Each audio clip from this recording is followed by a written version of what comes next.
Hey everyone, today I'm going to show you how to mute chats on Viber so you can silence notifications from specific conversations whenever you need some peace and quiet. Without any further ado, let's get started. First, open your Viber app and scroll through your chat list to find the specific conversation that you want to mute. This could be a group chat that's been particularly active or a one-on-one conversation where you'd like to temporarily pause notifications. Take a moment to locate the exact chat you have in mind. Once you've found the conversation, press and hold on it. This action will bring up a menu with several options for managing that particular chat.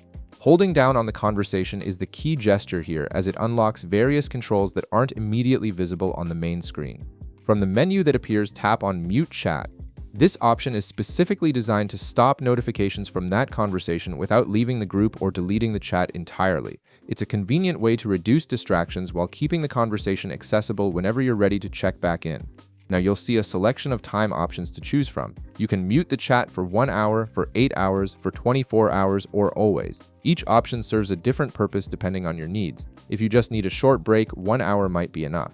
For a full workday of uninterrupted focus, 8 hours works well. If you want silence for an entire day, go with 24 hours. And if you rarely want to hear from this chat at all, you can select always to mute it indefinitely. Go ahead and tap on your preferred muting duration. Once you select your choice, the setting will be applied immediately, and you'll stop receiving notifications from that conversation for the time period you've chosen. You can always come back later and adjust or unmute the chat whenever you're ready. And that's it! You've successfully muted a chat on Viber, giving yourself control over when and how you receive notifications. If this video helped you out, be sure to leave a like, subscribe, and I'll see you in the next one.